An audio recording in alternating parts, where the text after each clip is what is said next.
Ajá. Buenas tardes.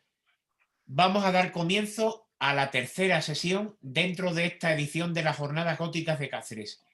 Hoy tenemos la conferencia Las comunicaciones postales en tiempos de epidemias, el correo desinfectado, que nos va a ofrecer David González Corchado.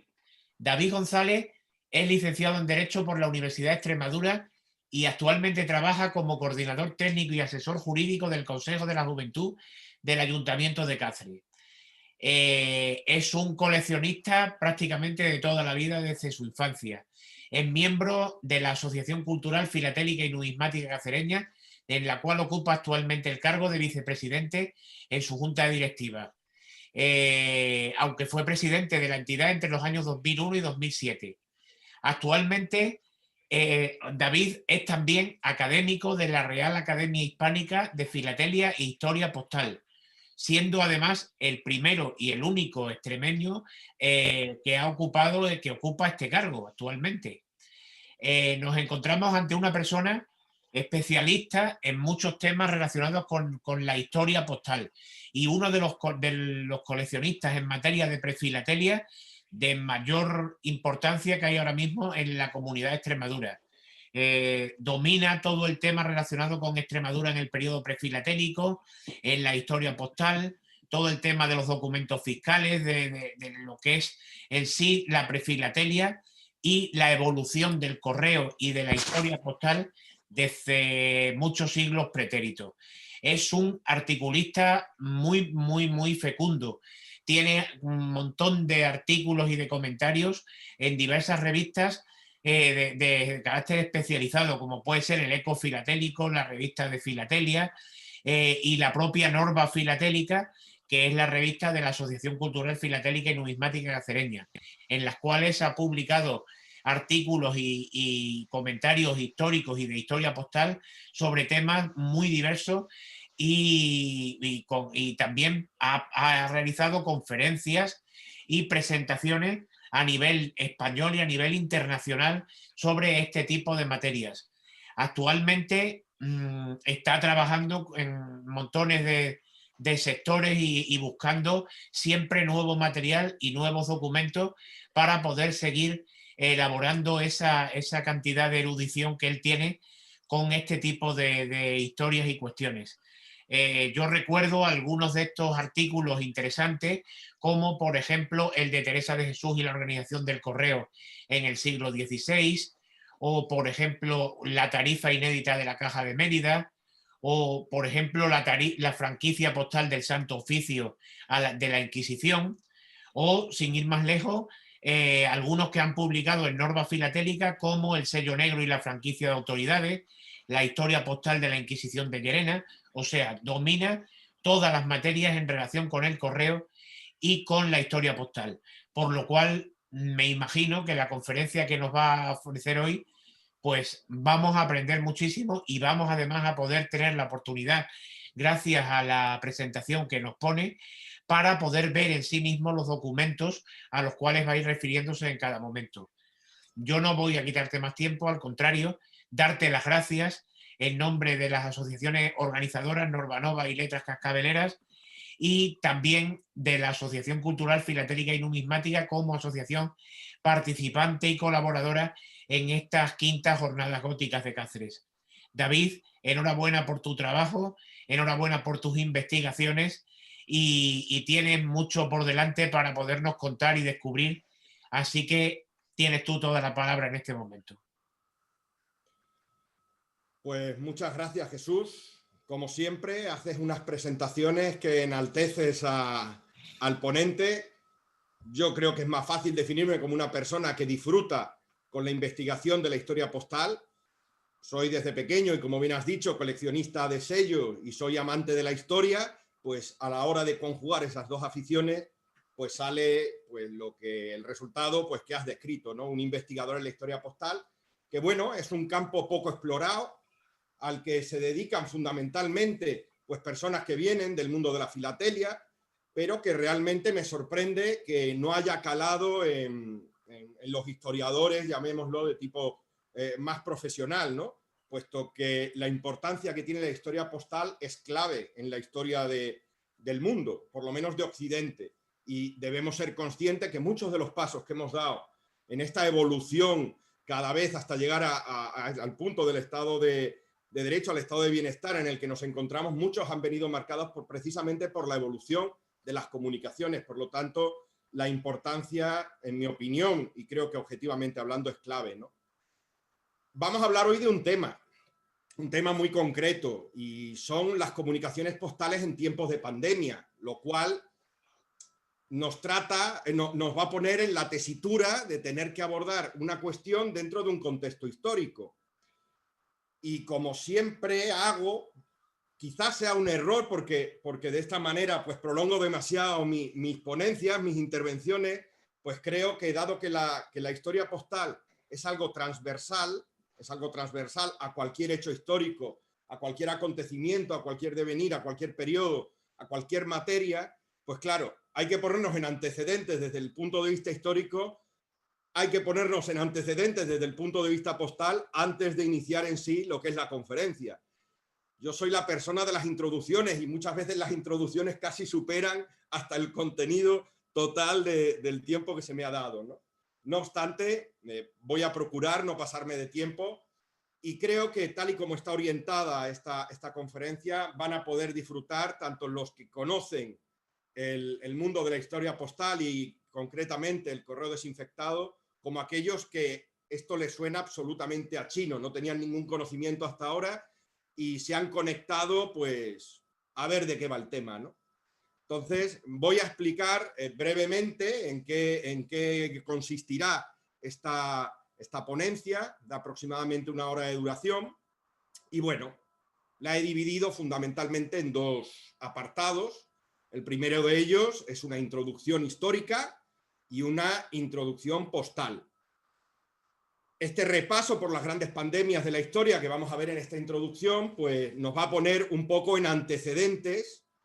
Y bueno, si alguien pensaba que lo que estamos viviendo es algo excepcional y que hemos incluso rebasado los límites que se pueden dar dentro de la resistencia humana ante un conflicto con la naturaleza, etcétera, estamos muy equivocados.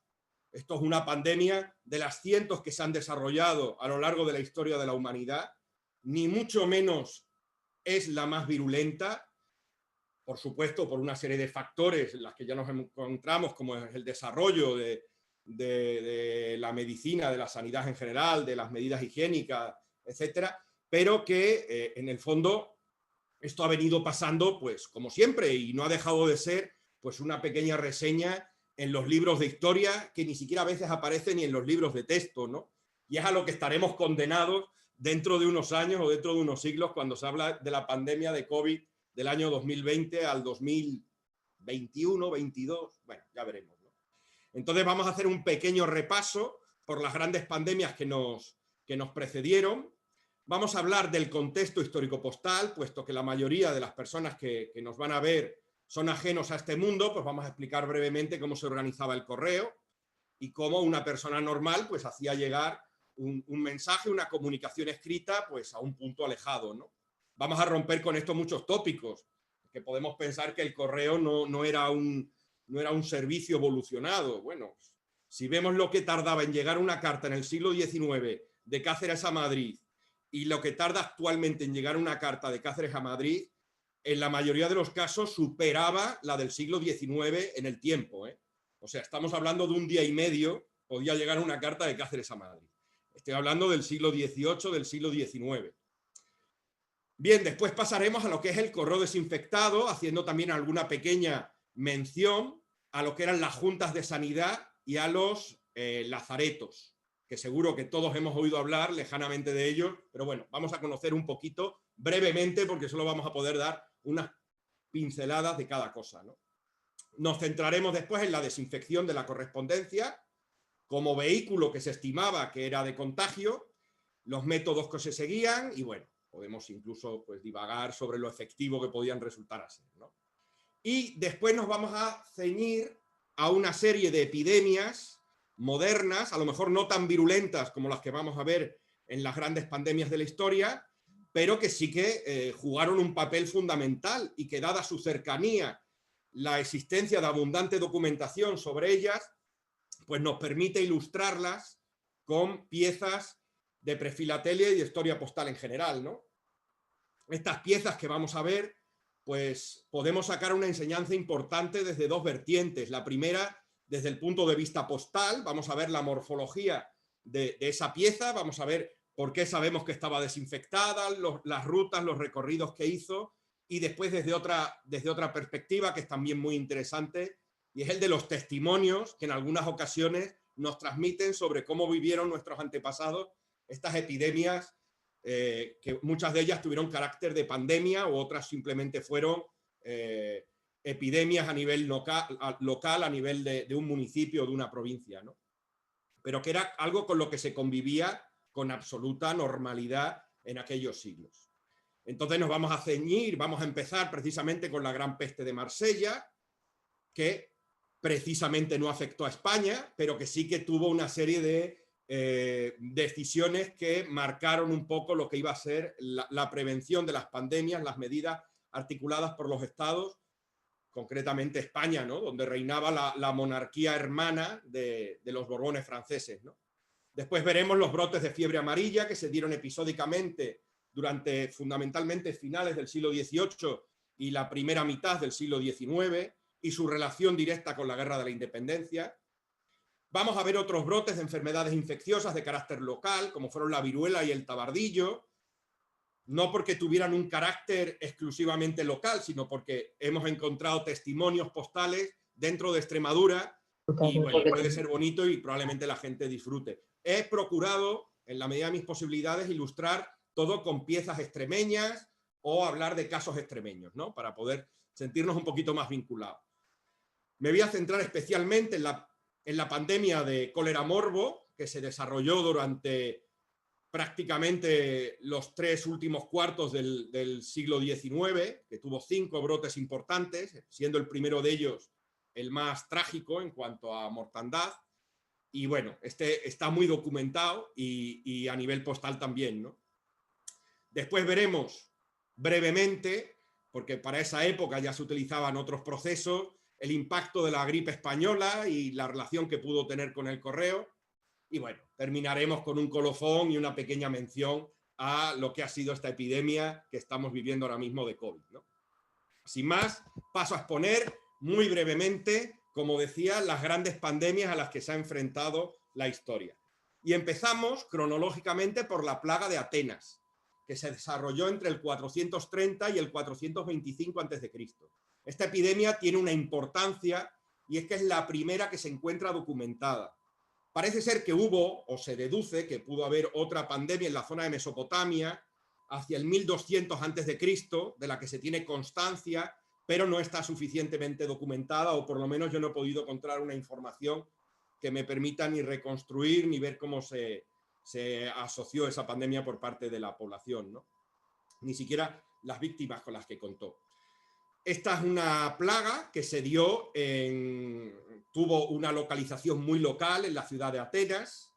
Parece ser que lo que se llamaba plaga y que se ignoraba absolutamente cuál era la categoría científica donde se enclavaba el nombre médico, puesto que todo entonces eran probablemente castigos de los dioses que les daban a los ciudadanos. No se paraba uno a pensar en que tuviera que ver con una enfermedad y que tuviera un origen. Parece ser que llegó al puerto del Pireo de Atenas, procedente de Etiopía, después de haber cruzado Egipto y Libia, con lo cual cabe suponer que en esas naciones también hubo una gran mortandad, pero de la que no tenemos constancia, ¿no? Afectó únicamente a la ciudad-estado de Atenas y su área. Tuvo 2 rebrotes, aunque el más importante fue en el año 430, pues en el 429, un año después, hubo un rebrote, y en el año 426-425 hubo un tercer rebrote. Esto parece que nos puede resultar familiar también con lo que estamos viviendo, ¿no? El contexto histórico en el que se desarrolló fue en las guerras del Peloponeso, que tuvieron lugar entre Atenas y Esparta.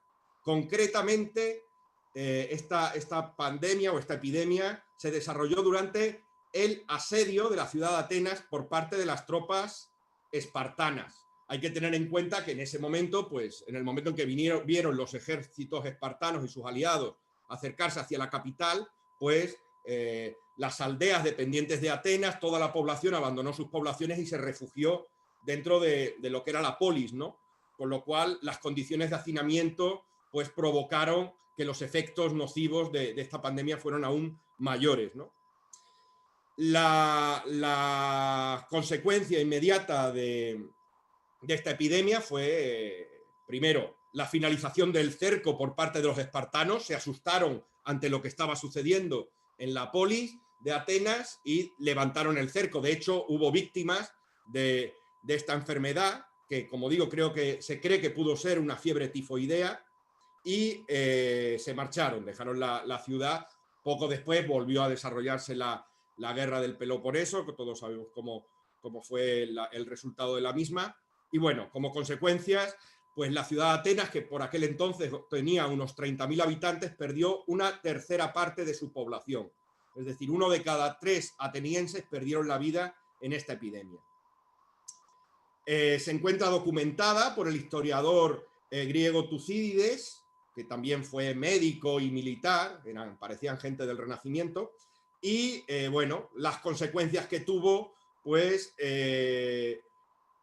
la pérdida de la guerra del Peloponeso por parte de Atenas contra Esparta, puesto que las tropas atenienses quedaron muy mermadas después de esta epidemia, ¿no? Aquí vemos el área en la que se encuentra y tenemos localizada Atenas en el Ática y las naciones, las ciudades-estado que se encontraron implicadas en esta guerra, que, como digo, pues fue consecuencia indirecta de la epidemia que se sufrió, ¿no? Esta epidemia tiene una importancia clave porque es la primera, como digo, que está documentada y que además, pues, presenta por parte de Tucídides, que aparte de historiador y cronista, pues como decía, era médico y militar, pues explica con bastante detenimiento una serie de síntomas y de consecuencias de esa enfermedad y unas deducciones que hace desde una perspectiva, digamos, científica. Es decir, ya no estamos hablando de un mal divino, o por lo menos no de manera directa, ¿no?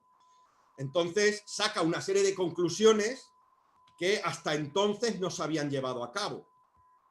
La primera es que describe la procedencia de esta enfermedad. Como he dicho, procedía de Etiopía y, bueno, pasó por diferentes estados donde causó estragos.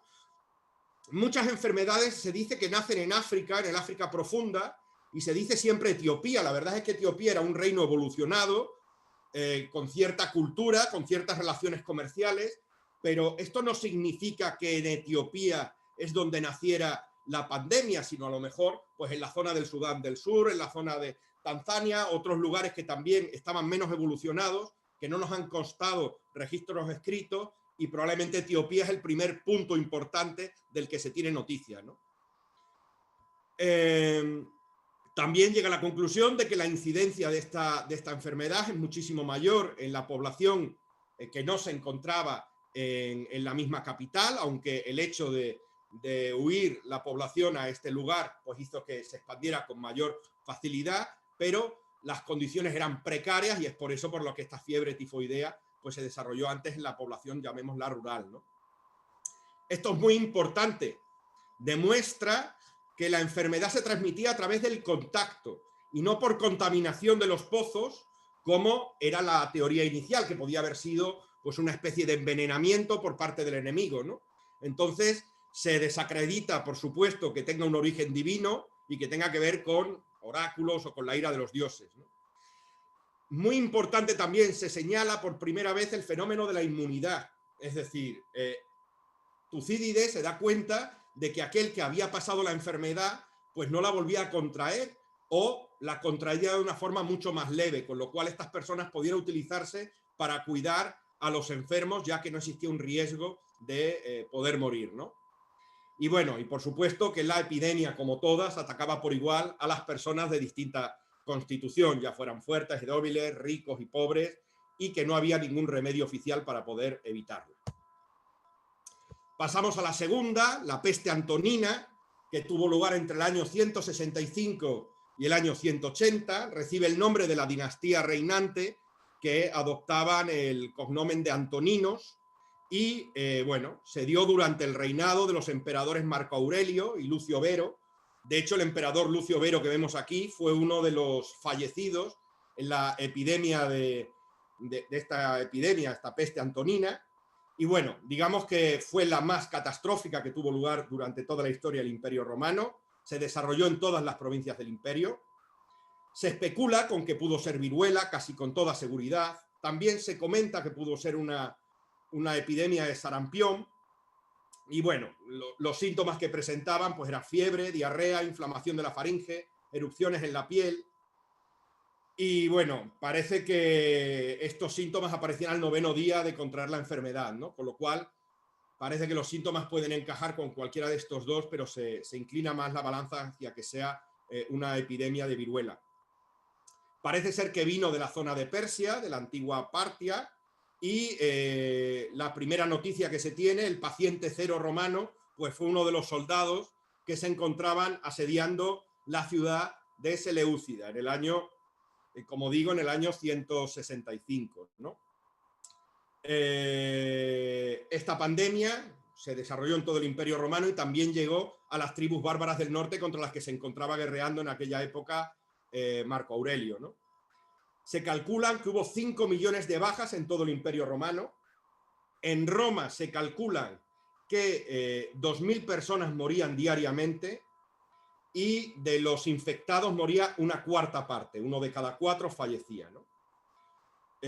Poblaciones de las provincias de la Galia y de Hispania quedaron totalmente despobladas. Esto era algo generalizado en aquella época, ¿no? Las consecuencias inmediatas que tuvo fue el aplazamiento de las campañas bélicas contra los partos. El ejército romano quedó absolutamente diezmado. Como he dicho, murió el propio emperador corregente, Lucio Vero, y muchos historiadores incluso ponen aquí la primera piedra de lo que fue la decadencia del Imperio Romano, ¿no?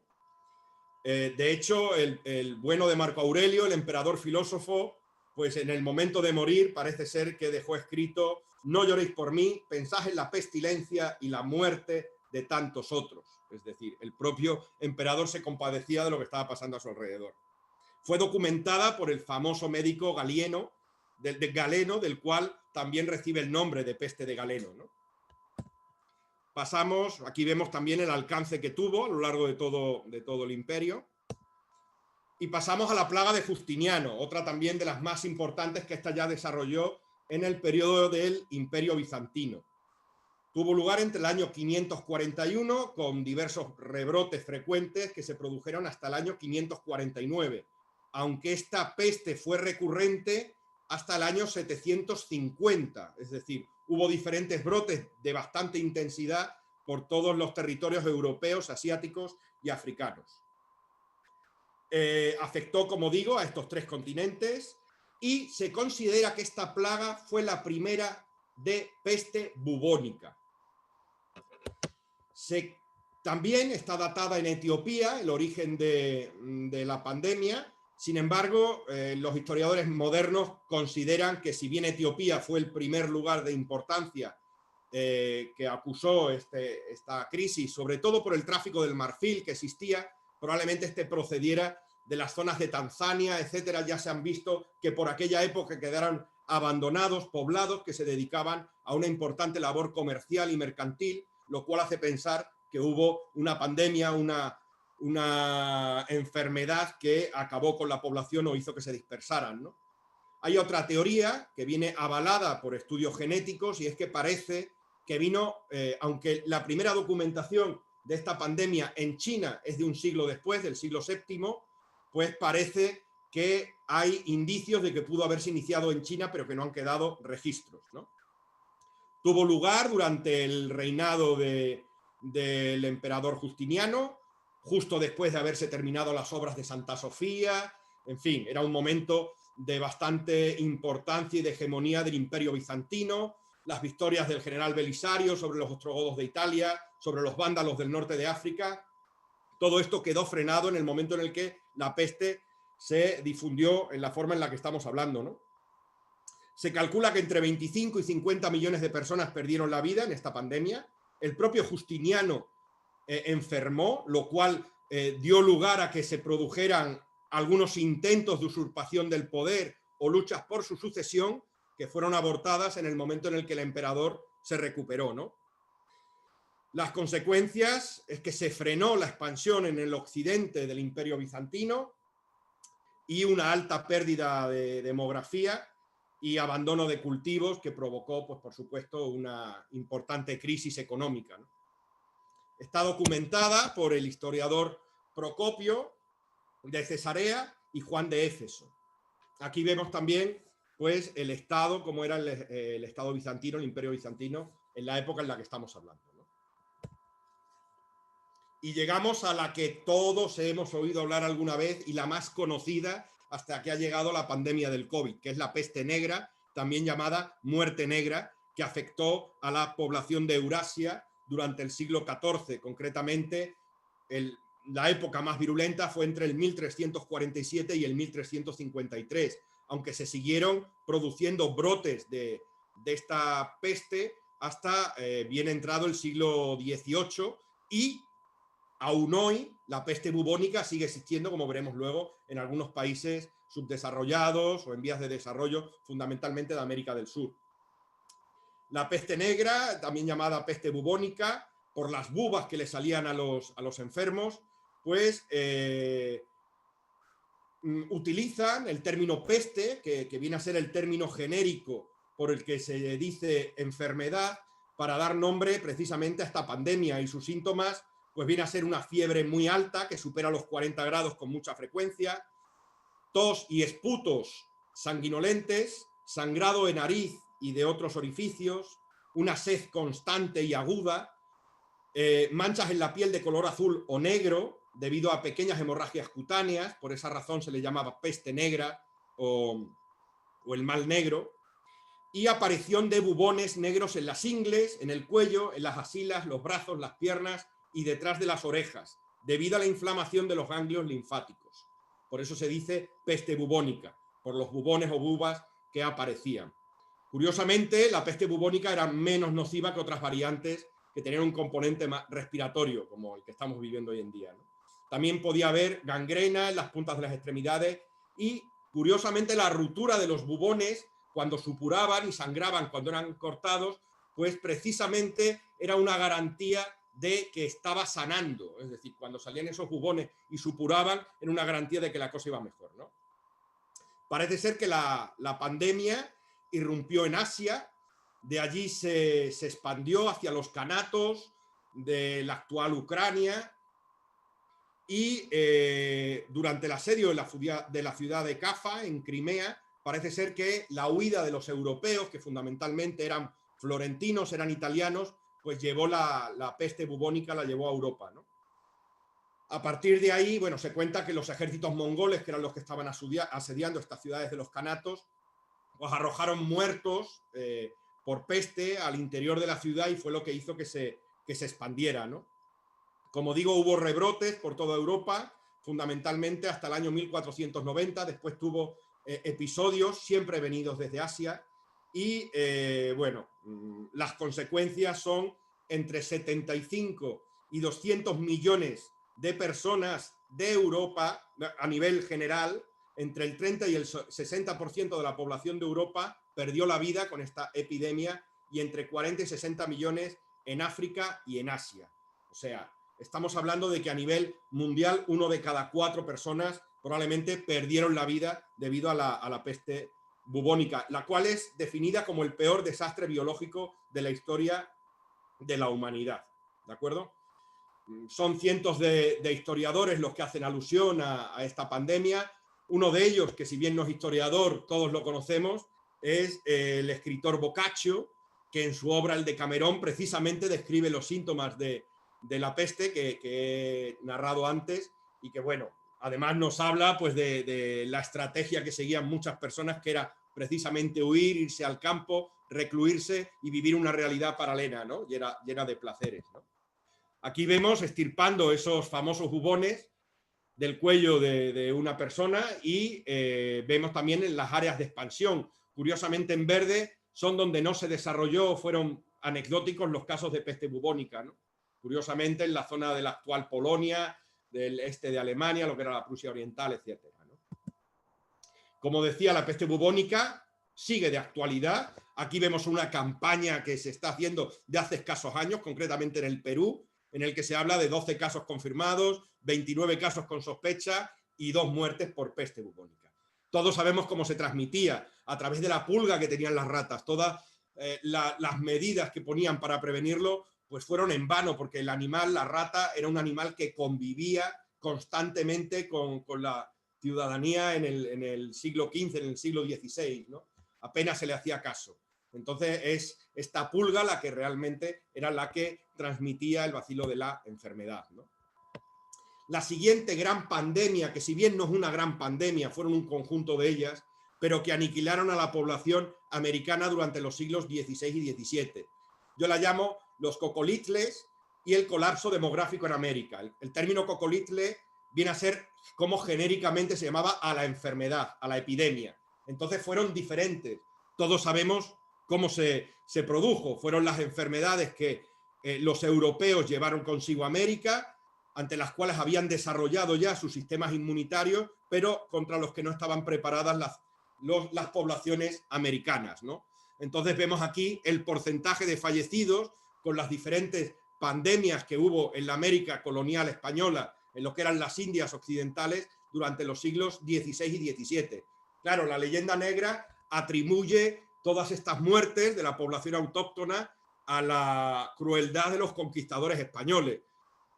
Es puro sentido común. Aunque se propusieran esa intencionalidad de exterminio, habría sido imposible. No había suficientes españoles para matar a las millones y millones de indígenas. Estamos hablando que entre un 80 y un 95% de la población indígena falleció durante el proceso de la conquista, ¿no? Vemos que la gripe, la viruela, el sarampión, que si bien seguían siendo mortales en Europa, sí que se habían desarrollado sistemas inmunitarios, con lo cual la mortandad no era tan alta, pues sí que hizo estragos entre la población nativa, ¿no? Y bueno, hasta aquí esta introducción. Nos ponemos ya, estamos situados en el siglo XVI, siglo XVII, y hablamos un poquito de cómo era la organización postal, muy brevemente, para que a todos nos quede claro. El correo o el sistema de correos, muy lejos de lo que se puede pensar, de que era un servicio poco evolucionado y que además se regía por unos fundamentos poco evolucionados en cuanto a que era un mensajero que tenía que llevar un mensaje pagado por alguien. Eso evidentemente era así, o fue así durante mucho tiempo en la Edad Media, pero la cosa no es tan sencilla. Es que esos mensajeros despachados evidentemente tenían un coste muy alto, puesto que había que soportar los gastos realizados durante el viaje. Es decir, si yo quería mandar un mensajero desde Cáceres a Barcelona, probablemente el trayecto de ida fuera de unos 15 días y el de vuelta de otros tantos, con lo cual tendría que estar pagando la manutención, el alojamiento de una persona durante un mes aproximadamente para llevar una carta, ¿no? Entonces, aunque esto se realizaba de esta manera por parte de los reyes, por parte de las élites, lo que hacía la población generalmente, o la poca población que sabía leer y escribir, incluso perteneciente a esas élites, pero que tampoco se podían permitir esos desembolsos, era utilizar a estos mensajeros para que hicieran de paso llevar su correspondencia. Es decir, si el rey despachaba a un correo a la ciudad de Barcelona, desde la corte, pues este mensajero, este correo, hacía pregonar su viaje al día siguiente a Barcelona para que todo aquel que tuviera que hacer llegar la correspondencia se la entregase. De esta manera se les hacía ese pequeño favor, aunque no era un favor realmente. Ahora veremos que ese correo recibió una pequeña remuneración por el servicio que prestaba, aprovechando el viaje enviado por el remitente de la carta, ¿no? Aquí vemos algunos ejemplos: correo eclesiástico, o lo que podrían ser pues un viajero de paso que está incluso llevando un correo aprovechando uno de sus viajes. También se aprovechaban los trayectos de los arrieros que conectaban todos los puntos de la península entre sí con la venta de mercancías, y los aprovechaban también para llevar las cartas. Así empezó en la Edad Media. De esta manera se consolida en el siglo XVI gracias al trabajo y al esfuerzo de la familia Taxis. El término taxi, que era el apellido de esta familia, no es casual para denominar al sistema de transporte que todos conocemos. Ellos se dedicaron fundamentalmente al transporte de correspondencia, de mercancías y de personas en España durante los siglos XVI y XVII, y en Alemania hasta el siglo XIX, hasta la unificación de Alemania. Esta familia tuvo el monopolio del correo en diferentes países: Italia, los Países Bajos, España, etcétera, ¿no? Por supuesto Alemania, como he dicho. Y bueno, esta familia racionaliza mejor el correo y, lo que es más importante, empieza a trabajar en el desarrollo de un servicio público de correspondencia. Es decir, para mí la fecha clave de la historia del correo, cuando deja de ser un servicio que estaba fundamentalmente para la utilización de los poderosos y de las élites, el momento en el que se democratiza ese servicio, es para mí el momento más importante de la historia del correo. Este proceso se llevó de manera paralela en Europa, pero según las investigaciones que hemos realizado, España parece que fue pionero en la instauración de este servicio, a través fundamentalmente de lo que se llamaban las estafetas y los ordinarios. Las estafetas consistían en diferentes puntos a lo largo del camino, postas, en las cuales se producía un relevo entre los mensajeros que llevaban la correspondencia. A partir de ese momento no se iba a despachar un único mensajero desde el punto A al punto B, sino que entre el punto A y el punto B desarrollarían un sistema de estafetas en los que cada 25 kilómetros aproximadamente, que además es lo que estaba demostrado, que duraba un caballo al galope sin perder el ritmo, un ritmo de unos 160 kilómetros hora, ahora solo durante 25 kilómetros, pues ponían las diferentes postas para poder llegar la correspondencia con mucha mayor rapidez. Ese servicio no se va a costear con el dinero que paga el rico o el poderoso para llevar el mensaje, sino que se va a costear con pequeñas cantidades que los remitentes de las cartas van a anotar en el ángulo inferior izquierdo del sobrescrito. Aquí vemos en la diapositiva pues el sistema de postas en el siglo XVII, que conectaba la corte de Madrid con la ciudad de Valencia. Vemos que tenía un montón de estaciones donde se producía el relevo de los caballos y de los jinetes, de manera que se realizaba de una manera constante. Dado que Madrid y Valencia son ciudades muy importantes de mucha población, la correspondencia que se recibía en una época en la que no existía ni el teléfono, ni el fax, ni internet, es decir, el correo era la única forma que existía de comunicarse en la distancia, os podéis imaginar que el volumen de correspondencia era altísimo. Pues todas estas personas anotarían una cantidad simbólica, estamos hablando de medio real, o 17 o 16 maravedís, que era el equivalente, y con ese pequeño porte que el correo cobraría en destino, es decir, la carta no se franqueaba en origen, se abonaba en destino. Era impensable en el siglo XVI y XVII pagar por un servicio que no se había realizado, es decir, hasta que no llegaba la carta no la pagaba el destinatario. Pues con esos pequeños portes se financiarán el viaje de los correos y aún así dejará un beneficio inmenso para los organizadores del correo, en este caso la familia Taxis, que, como he dicho, tenía el monopolio en toda España de la gestión del correo. Era una concesión privada a través de lo que se denomina regalía. Esos portes que vemos aquí anotado, porte medio real, esta es una carta del siglo XVII que está circulada entre Cáceres y Villanueva, y vemos que pone porte en abreviatura MR, medio real, y después el equivalente en la moneda de Bellón, 16 maravedís. Con esos portes es con los que se financiaban los viajes del correo y cómo quedará la organización postal en España hasta el año 1850.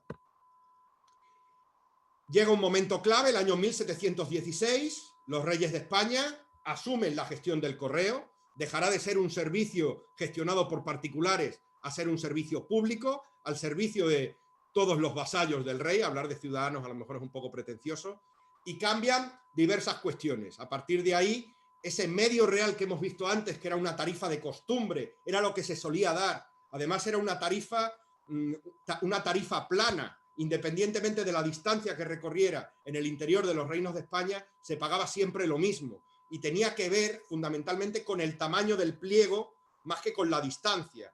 Se hablaba de que una carta, que podía ser un pliego, lo que actualmente conocemos como una 3, pues pagaría medio real. Con lo cual, si yo ese pliego lo divido y lo convierto en una 4, pues pago la mitad de medio real, 8 maravedís. Y si llevo además alguna nota o alguna cubierta, pues pago 12 maravedís. Era una cosa muy simple. Era el peso lo que influía, ¿no? En el siglo XVI se cambia.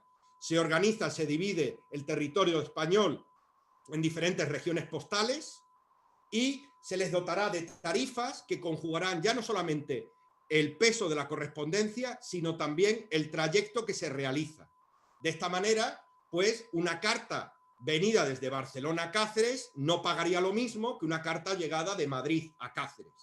Y además pongo el ejemplo de Cáceres porque uno de los pocos tarifarios que se han encontrado de esa época precisamente es el de la oficina de correos de Cáceres, que pongo en esta diapositiva. Aquí se establece desde el Principado de Cataluña hasta Cáceres, si la carta era sencilla pagaba 28 maravedís, 36 si era doble, 48 por las onzas de paquete, es decir, ya se seguía un sistema de peso, pero en función también de la distancia.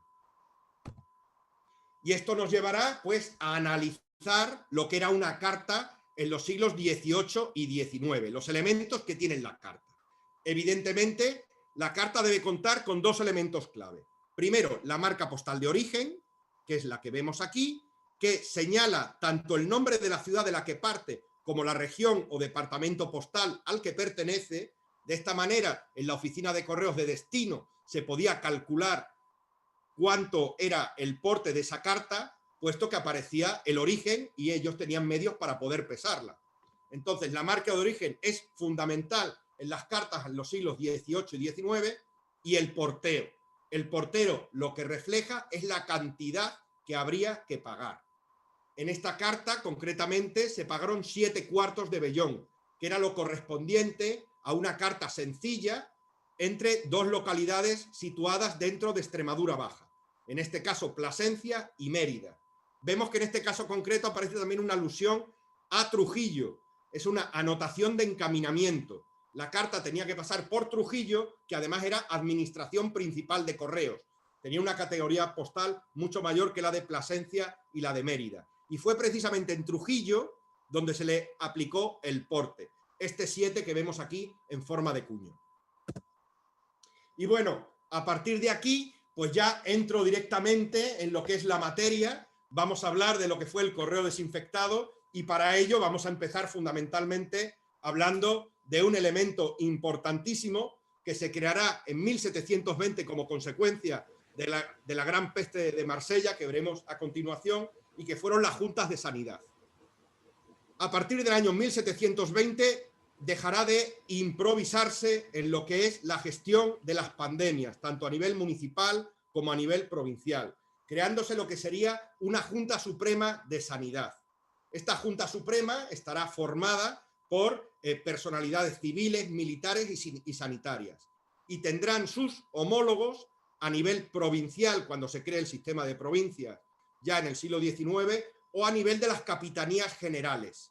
Sería la Junta Superior de Sanidad, en el caso de las capitanías generales, que después evolucionarían a juntas provinciales de sanidad. Y por último, en cada pueblo, ciudad, aldea, villa, lugar, por pequeño que fuera, se podría llegar a crear una junta municipal de sanidad. Estas juntas tenían absoluta potestad en lo que se refiere a la gestión de las pandemias dentro de su propio municipio, en el caso de las locales, que eran las que tenían una mayor labor ejecutiva, ya que las otras pues mandaban consignas, mandaban recomendaciones para tener en cuenta, ¿no? Estas juntas de sanidad, como digo, tienen una serie de funciones y tienen que cumplir con una serie de protocolos, deben garantizarlo. No vamos a decir que es un poder paralelo al municipal ni al poder político, porque estaba formada precisamente por ese poder político, ¿no? Entonces tenía la potestad de establecer un confinamiento de ciudadanos, establecer cordones sanitarios, establecer sistemas de cuarentena a todos aquellos que venían de poblaciones infectadas, tenían que disponer también qué se hacía con los fallecidos, cómo se organizaba el cuidado de los enfermos, el pago a los médicos, etc. Era una gestión organizada sistemáticamente desde la Junta Suprema. Estas juntas de sanidad no son un invento del siglo XVIII, o sea, ya en el siglo XVII, incluso en el XVI, ya hemos encontrado comisiones de crisis que se creaban dentro de las ciudades para tratar el tema de las pandemias y fundamentalmente el tema del correo. Hay que tener en cuenta que desde el tiempo de los griegos, el mismo Tucídides ya había establecido que el contagio podía establecerse o bien por respirar la misma atmósfera que respiraba la persona contagiada, esos malos humores, ese hálito pestilente, sino también por el contacto físico de cualquier objeto que hubiera estado en contacto directo con el contagiado. Ponían especial cuidado en las ropas, pero no solamente en las ropas, sino también en la correspondencia. De esa manera empezará ya desde el siglo XVI, XVII, que tengamos constancia, pero probablemente desde mucho antes, a establecerse un sistema para que la correspondencia, que precisamente eran unos elementos de mayor movilidad dentro de lo que era la Europa de la época, pues se tomaran las debidas precauciones para evitar los contagios, ¿no? Estas juntas municipales es muy curioso. Hemos dicho que no era un sistema paralelo al poder, sino que estaba formado por el propio poder. Las municipales, como digo, las competencias de sanidad recaían en los ayuntamientos y dependían de su extensión en función de los cargos. Un ayuntamiento medio, como podría ser el de Cáceres, lo comprendía el alcalde, uno o determinados regidores, 2 o 3, uno o más vecinos de conocido celo, es decir, estamos hablando de personas especialmente cuidadosas y cabales, el cura párroco, uno o más facultativos y el procurador síndico. Es decir, esa junta que se reuniría con carácter ordinario tantas veces como hicieran falta, tenía la potestad absoluta. Entonces, digamos que tenían un comité formado por la autoridad civil competente y asesorado por una serie de expertos o técnicos en la materia o personas con sentido común, que viene a ser lo de los vecinos de reconocido celo. Como digo, estas juntas municipales se expandieron por todo el territorio español y simplemente estaban en periodo latente hasta que estallaba algún tipo de pandemia y en ese momento pues asumían el control, cosa que era muy frecuente. Es decir, pandemias eran constantes y recurrentes las que se daban en todos los pueblos y ciudades de España, porque siempre había algún tipo de virus, ¿no? Y pasamos a lo que eran los lazaretos. Los lazaretos habréis oído, os habrán llegado por muchas vías lo que son y ahora además están tristemente de moda. De hecho, he leído hace poco que incluso hay una ruta por los lazaretos de España, los más antiguos, y entre ellos, bueno, pues el que tenemos aquí, el que estamos mostrando aquí, son diferentes vistas del lazareto de Mahón. En el puerto de Mahón, en la isla de Menorca, se estableció el lazareto más antiguo de España y es del último cuarto del siglo XVIII, y en él, en caso de pandemia global o en caso de que vinieran mercancías en naves procedentes desde lugares sospechosos de contagio, tenían la obligación de recalar en esta isla, en este lazareto, y guardar la cuarentena. Si el buque encima venía contagiado, aquí se daría auxilio a la tripulación, a las personas que estuvieran contagiadas. Había una zona específica para los contagiados graves, otros para los sospechosos de contagio y otros para aquellos que podrían haber tenido algún contacto más lejano, pero que venían también en el barco. Creo que a todos nos resultará familiar esta distinción que se hacen, ¿no? También hoy en día. Y se les establecían los diferentes barracones que aquí vemos. Había procedimientos que se seguían con las mercancías que llevaban estos barcos y también procedimientos que se seguían fundamentalmente con la ropa, importantísimo, y con la correspondencia. ¿Y qué se hacía con la...? Bueno, el de Mahón es uno de ellos. Generalmente los lazaretos los solían establecer en puntos alejados de la costa o bien en islas cercanas también a la costa, pero un tanto alejadas. El caso de Mahón, estamos hablando de un istmo que en el propio siglo XIX se cortó esa lengua de tierra para aislarlo más y para que quedara pues, como una especie de prisión de Alcatraz para que no pudieran salir las personas confinadas allí, ¿no? Allí se guardaba la cuarentena, que el término cuarentena es muy antiguo, es de los tiempos de la Edad Media y que se sigue utilizando. Y, bueno, había lazaretos en Cantabria, por supuesto los había en la zona de Galicia, donde solían recalar los barcos venidos desde otros puntos, en la zona de Cádiz, en Sevilla, por supuesto en los puntos fronterizos con Francia, en la zona de Irún, en la zona de Perpiñán, cuando seguía perteneciendo a España, había diferentes lazaretos que eran, como digo, los lugares donde recalaban y donde se establecían las medidas más severas de prevención de las enfermedades. Y bueno, esto es un caso de correspondencia desinfectada. Hemos dicho que el tema de la desinfección de la correspondencia era vital y era clave. Se empieza a desarrollar en el siglo XVIII con bastante frecuencia, puesto que, como digo, se establecía que las cartas que iban de un sitio a otro eran vehículos transmisores de cualquier tipo de pandemia. Es que no se sabía apenas nada de ninguna de ellas. Apenas se tenían datos de estas pandemias, con lo cual algunas que no eran contagiosas, pues se tenían como contagiosas. Algunas que incluso el contagio no tenía que ver con el contacto físico, se tenían como contagiosas a través de cualquier tipo de contacto. Con lo cual era frecuente la desinfección de todas estas cartas. Bien, aquí vemos una carta que viene desde Pernambuco, en Brasil, a Barcelona, está fechada en el año 1848, aunque es correspondencia venida del extranjero, se sigue rigiendo por los mismos parámetros que hemos dicho antes, marca postal de origen, porteo, en este caso el porteo es manuscrito, 6 reales, después hay algunas marcas, los portes pagados en origen, la parte brasileña cuando llegó por Francia, y hay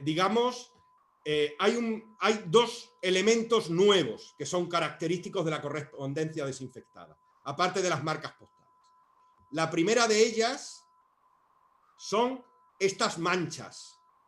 No es que la carta no se haya conservado bien a lo largo del tiempo, es que la carta fue probablemente sumergida en vinagre o fue rociada por vinagre, o bien en un paso fronterizo o bien en un lazareto, con lo cual quedan estas muestras que vemos por todo el contorno. En algunas se ven más, en algunas se ven menos, en otras ni siquiera se percibirán porque se utilizó otro tipo de desinfectante.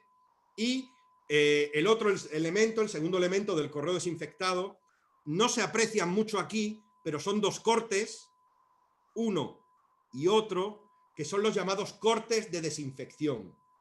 O bien en la oficina postal de destino, o bien en la frontera, o en el lazareto donde pasara y recalara el barco que llevaba esta carta, probablemente este era el caso.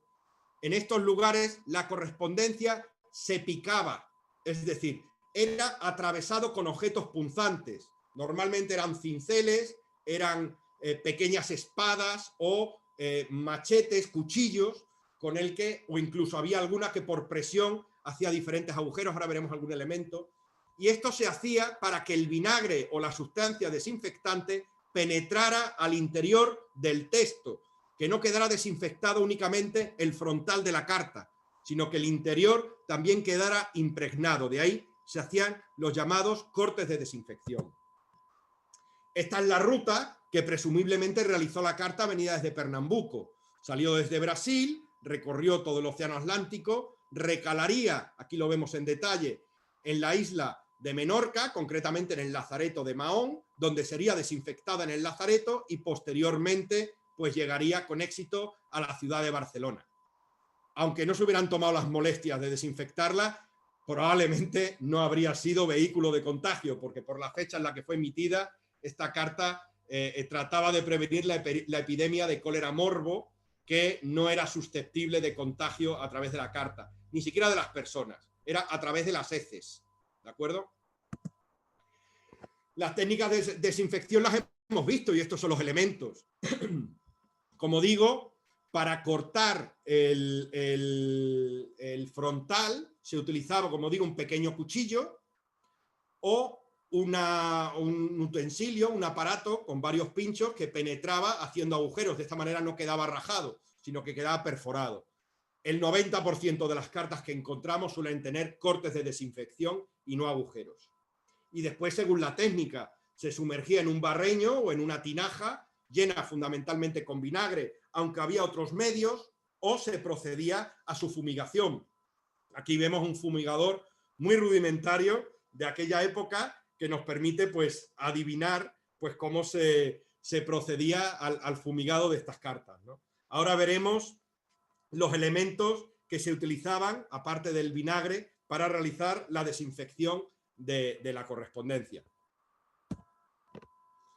Y pasamos a análisis y a testimonios relacionados con las grandes pandemias producidas a partir del siglo XVIII, empezando con la Gran Peste de Marsella. La Gran Peste de Marsella, lo hemos adelantado ya, lo hemos anticipado un poquito, fue una epidemia de peste bubónica, fue la última epidemia de peste que se dio en Europa Occidental y concretamente en Francia, y tuvo una especial importancia por su mortandad. Estamos hablando del año 1720. Produjo una mortandad de entre 30 y 40.000 muertos de una ciudad de 90.000 habitantes. Marsella, a nadie se le escapa que era un importante puerto comercial francés, probablemente el más importante por estar en el Mediterráneo, y de allí venían pues todas las mercancías y todos los navíos procedentes de África y de Oriente Medio, con lo cual fue precisamente un carguero con diferentes, eran géneros de tipo textil, los que se estaban llevando a Francia. Se detectó la epidemia de cólera durante el trayecto y aún así, por una serie de deficiencias, de imprudencias, que hoy serían probablemente constitutivas de delito, pues ese barco finalmente recaló en Marsella sin hacer ningún tipo de comprobación. Eran conscientes de lo que había ocurrido. De hecho, el barco inicialmente se dirigió al puerto de Livorno porque consideraba que no iba a ser admitido en el puerto de Marsella. Y aún así, el puerto acabó recalando en Marsella. No se tuvo ningún tipo de precaución con la mercancía ni tampoco con la tripulación. No se les hizo guardar cuarentena. Con lo cual, todo el pasaje, todos los marineros que después de una larga travesía estarían deseando ir a las tabernas y retozar con las mozas marsellesas, pues probablemente extendieron la peste de una forma impresionante. Estamos hablando del siglo XVIII. La opinión pública a nivel europeo enseguida tuvo conocimiento de la peste que se estaba desarrollando en Marsella, pusieron inmediatamente el ojo allí y las autoridades francesas tuvieron la prudencia de establecer un cordón sanitario. Es decir, hubo un confinamiento mortal en la ciudad de Marsella, con lo cual no se permitió salir a ninguno de sus habitantes. Por eso la mortandad fue tan alta. Allí estuvieron cerrados y esto lo hicieron además con una razón muy clara, y era que no cundiera el pánico en el resto de los países, que no cundiera el pánico a la hora de realizar las relaciones normalizadas comerciales con Francia. Si se entendía que la peste había sido difundida por todo el país, probablemente se cerraran las fronteras y cesara la actividad comercial. Os podéis imaginar lo catastrófico que resulta para el comercio, igual que ahora resultaba en esta época, ¿no? En la época del antiguo régimen. Entonces se selló, se precintó la ciudad y allí se estuvo hasta que la peste se acabó pues diluyendo y bajó el número de víctimas, ¿no? Sí que tuvo rebrotes en la zona de la Provenza, donde se detectaron que es el lugar, es el departamento actual donde se encuentra Marsella, en el que de unos 400.000 habitantes, pues también murieron cerca de 100.000, es decir, una cuarta parte. Aquí vemos algunos elementos, aquí vemos alusivos a la peste de Marsella. Ahí tenemos un médico de la peste, que no es el que estamos acostumbrados a ver. Sin embargo, sigue teniendo su máscara, esta no es en forma picuda, es en forma machata, que le da un aspecto grotesco. Y esto tenía un significado. Como he dicho antes, se consideraba que el contagio se producía fundamentalmente con el contacto físico con el enfermo, por eso lleva guantes, por eso lleva un gran gabón. En la otra imagen característica del médico de la peste que todos conocemos está mucho más claro. Y en lo que es esta nariz postiza, esta especie de mascarilla, se colocaban hierbas aromáticas, flores, inciensos que le permitían respirar un aire más puro a este médico. Evidentemente no tenían nada que ver la fórmula de contagio con estas precauciones, con lo cual, si no se contagiaron más médicos es porque tuvieron otro tipo de cautelas, no las establecidas por la normativa, ¿no? Aquí vemos implorando a la Virgen María. Esta es una alegoría de la peste de la gran peste de Marsella, que además es del gran pintor francés Jean-Louis David. Y bueno, aquí están implorando tanto, bueno, aquí se ven a los afectados, y están implorando tanto a la Virgen María y a Jesús como a San Roque, que era el santo que preservaba de las epidemias y concretamente de la peste. Y aquí vemos una consecuencia de esta pandemia en España, con un efecto postal. Decir que hubo correspondencia desinfectada, se tiene correspondencia procedente de Marsella, algunas de ellas llegadas a España, con las debidas precauciones, y esta me parece muy interesante. Está un compañero, Juan Macerrato lo conoce, que tuvo hace poco precisamente en un ciclo de conferencias que hemos tenido con la Exposición Filatélica Nacional, hablando de la gran peste de Marsella. Como veis, últimamente solo se habla de lo mismo, y de las consecuencias que tuvo en España. Hay que tener en cuenta que Felipe V, en la época en la que estamos hablando, era sobrino del rey de Francia. En ese momento, no sé si estaba todavía Luis XIV o ya era Luis XV, y pertenecían a la misma familia directa. Entonces remitió una carta a todas las catedrales, a todas las audiencias, a todos los corregimientos y a todos los lugares importantes de España con un texto que es el mismo. Esta carta concretamente no la ha localizado José Antonio Herraiz, que es el que dio la conferencia a la que antes he aludido y que le habría venido genial para ilustrarla igualmente como las otras. Va dirigida al monasterio de Guadalupe, concretamente a la Orden de San Jerónimo y a su prior, ¿no? Y viene a decir: reverendo y devoto padre prior de Guadalupe, Orden de San Jerónimo, habiéndose recibido noticias de estar la ciudad de Marsella inficcionada de mal contagioso, he resuelto se hagan públicas rogativas a Dios, implorando el patrocinio de María Santísima y de los santos San Miguel, San Sebastián y San Roque, para que pidan a Dios libre a la Francia de todo mal y preserve de él a mis dominios. Y así os encargo y mando, dispongáis de cumplimiento en la forma en que se ha estilado en otras ocasiones, esperando de vuestro amor y celo el mayor servicio de Dios y mío.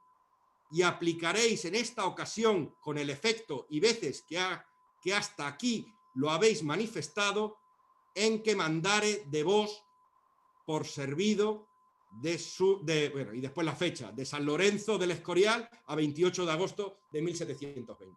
Esta carta fue remitida a todas las autoridades civiles y religiosas del reino. Probablemente se mandaron más de un centenar de estas cartas, probablemente hasta 200 cartas. En toda sede episcopal, en todo monasterio importante, en toda capitanía general, en todo corregimiento, se remandó esta carta firmada por el rey. En realidad está puesta por un sello, por el secretario, pero bueno, yo el rey, que era como se firmaba entonces.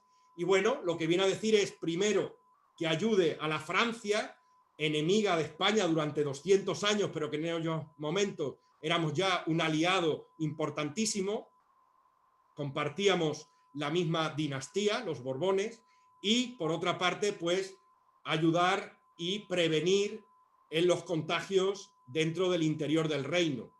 Fue a partir de este momento cuando precisamente se crearon las juntas de sanidad a las que antes he aludido. El siguiente caso son los brotes de fiebre amarilla y la guerra de la independencia de 1808. Bueno, la fiebre amarilla, que también se conoce como el vómito negro, o también llamada la plaga americana, es una enfermedad de carácter infeccioso, es viral y está provocado por un animal, en este caso un insecto. Los mosquitos, de unos géneros muy concretos, Aedes y Haemococcus, y es endémica de áreas subtropicales y tropicales de Sudamérica y África. Con lo cual, generalmente los contagios procedían precisamente de los barcos que venían de las colonias españolas o incluso del norte de África. Durante el siglo XIX también desarrollamos un pequeño dominio colonial, ¿no? Estas epidemias se dieron de manera constante durante la primera mitad del siglo XIX, pero bueno, tuvo una especial importancia durante el periodo de la Guerra de la Independencia. ¿Por qué? Pues fundamentalmente pues porque las medidas que se tomaron se relajaron muchísimo al estar en un periodo de guerra. No podían decretarse las juntas de sanidad, no podía haber una autoridad central que diera órdenes sobre cómo proceder, no había información al respecto del estado de la pandemia en otros lugares, con lo cual en ese periodo de 6 años que duró la Guerra de la Independencia, pues la plaga se extendió con muchísima virulencia a la mayor parte de las poblaciones de España. Tenían carácter local y no tenían una duración demasiado larga, ¿no? Pero causaban verdaderos estragos. Concretamente, la que estamos hablando fue transmitida a principios del siglo XIX, en el año concretamente del año 1800, procedente de Cádiz, a través de un buque llamado el Delfín, que venía de La Habana, y bueno, a partir de ahí pues se difundió de Cádiz, pasó a Sevilla, donde causó verdaderos estragos. Y bueno, entre las consecuencias que tiene esta epidemia son la ictericia, de la cual se deriva el nombre de fiebre amarilla, que también conocemos como malaria, y que bueno, viene representado en este cuadro de José Aparicio del siglo XIX, en el que se ven los efectos, se ve el color amarillento del paciente mientras es asistido, en este caso, por religiosos más que por facultativos, ¿no? Y bueno, como decía, durante la Guerra de la Independencia se dio especialmente esta plaga, hasta tal punto que los ejércitos franceses, las autoridades y mandos franceses, tomaron la decisión de que la correspondencia de sus soldados, hay que decir que Francia es un país que siempre cuidó muchísimo a sus expediciones en el extranjero, a sus expediciones militares, creando unos servicios específicos de correspondencia. En primer lugar, porque no se fiaban de los servicios postales españoles, que estaban en manos, lógicamente, de un potencial enemigo, y en segundo lugar, para evitar el contagio al mezclarse la correspondencia francesa con el resto de correspondencia común llevada por el correo ordinario de España. Entonces, los franceses desarrollaron su propio sistema postal en el tiempo que estuvieron en España. Era un sistema postal militar, y volvemos al patrón de siempre.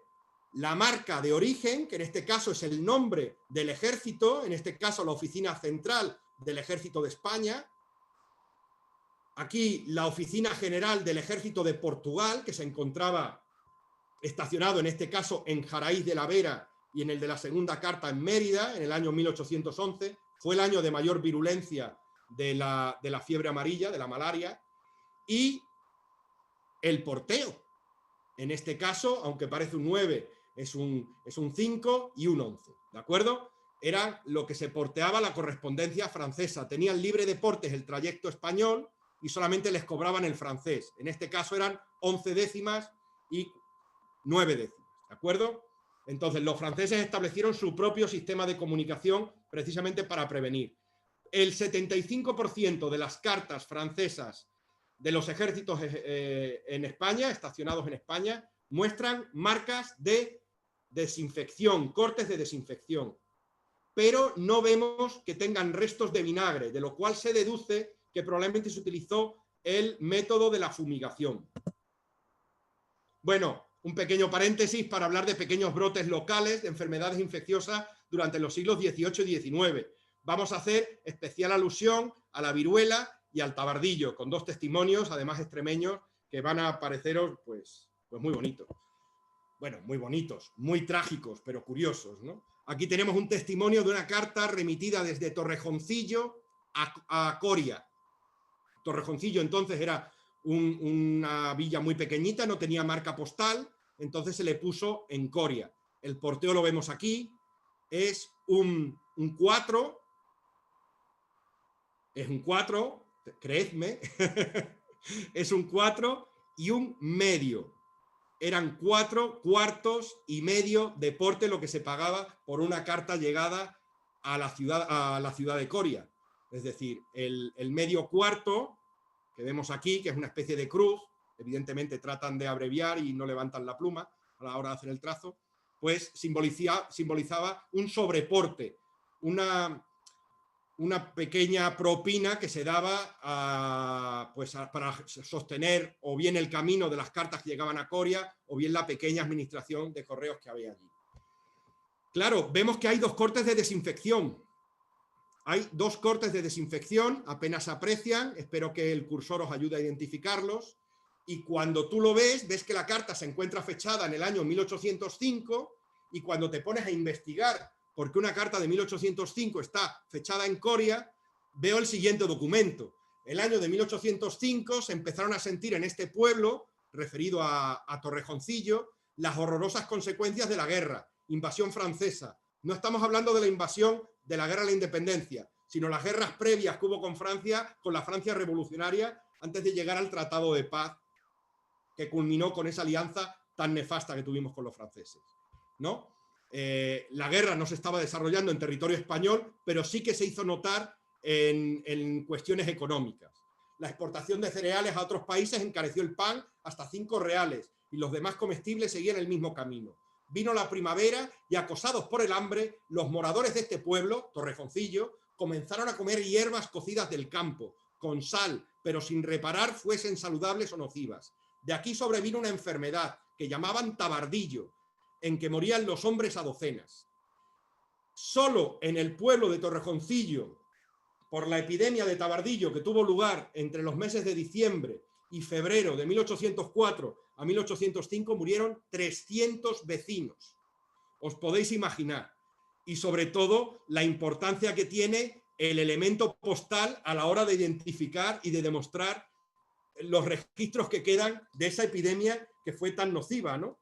Hay que decir que el tabardillo, también conocido como fiebres tifoideas o el tifus, también se le llama fiebre pútrida, y se denomina una serie de enfermedades infecciosas que generalmente tienen lugar en los meses de invierno, cuando más frío hace, y generado por las malas condiciones de higiene, hacinamiento y pobreza. El agente transmisor es un piojo, el piojo del vestido, Pediculus vestimentae, también pulgas, ácaros y garrapatas. Las picaduras de estos insectos pues se traducen en una enfermedad que además se transmite precisamente por los huevos y las heces de estas bacterias que ponen en las heridas y que se expanden en el momento en el que el afectado se rasca, ¿no? con las uñas, ¿no? Se extiende a toda la herida y se expande al interior del cuerpo. La sintomatología fundamentalmente son fiebres altas, escalofríos, delirios, dolores de cabeza y erupciones cutáneas. Ese caso nos encontramos con el tabardillo en Torrejoncillo. Y sin haberlo pensado me ha salido un pareado. Aquí tenemos otro caso, que es el caso de la viruela, en una breve brote que existió en el año 1841 y que, bueno, está en una carta circulada entre Badajoz y Arroyo del Puerco, el actual Arroyo de la Luz, y bueno, se declaró en la ciudad, fue muy breve, apenas existe ningún testimonio al respecto, pero sí que hemos encontrado una carta con su corte de desinfección que aparece señalado y que da muestra que se padeció esa pandemia y que la Junta Sanitaria de Badajoz y la de Arroyo tomaron las precauciones pertinentes para evitar el contagio a través de la correspondencia. Medida innecesaria, como ya hemos dicho. Hay que decir que la viruela fue la primera enfermedad, la primera epidemia contagiosa a la que se le ha puesto solución y se considera erradicada actualmente. De hecho, los conspiranoicos especulan con que ese virus de la viruela que puede tenerse en algunos laboratorios de forma de seguridad, si se soltara, podría causar verdaderos estragos. Y visto lo que estamos viendo, pues no están muy desencaminados. La más importante, aunque voy a pasar de puntillas porque ya estamos en el tiempo desde que empecé esta conferencia, fue la pandemia de cólera morbo.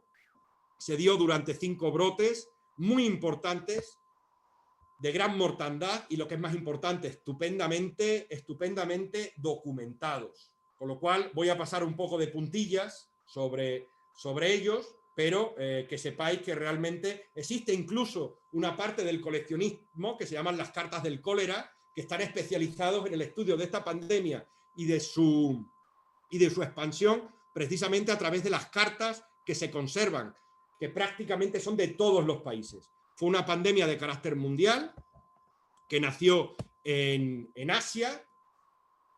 Generalmente estas pandemias proceden todas de Asia Central. En este caso fue de la India, donde la llamaban, los colonos ingleses, la llamaban la enfermedad de todos los veranos. El cólera es una enfermedad muy, muy peculiar, produce una muerte muy dolorosa, con un sufrimiento muy agudo, y se transmite fundamentalmente por el contacto con las heces, la transmisión con las heces. Las malas condiciones de la higiene, pues podía producir que estas pandemias se localizaran fundamentalmente en las ciudades, en los lugares más hacinados, ¿no? Surgieron montones de leyendas urbanas, de posverdad, de bulos, como los llamamos ahora, sobre el tema del cólera, ¿no? Uno de ellos fue que algunos religiosos, estamos hablando ya de unos momentos en los que está extendiéndose un poco un radicalismo anticlerical, ¿no?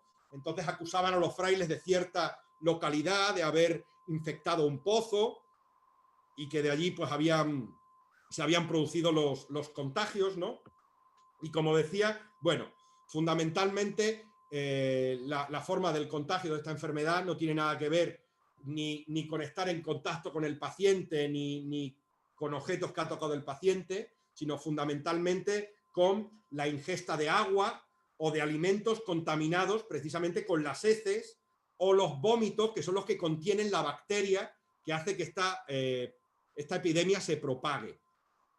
Era muy fácil, las medidas, como digo, de los que despachaban las comidas en las tiendas, en las verdulerías, en las carnicerías, pues no eran demasiado adelantadas.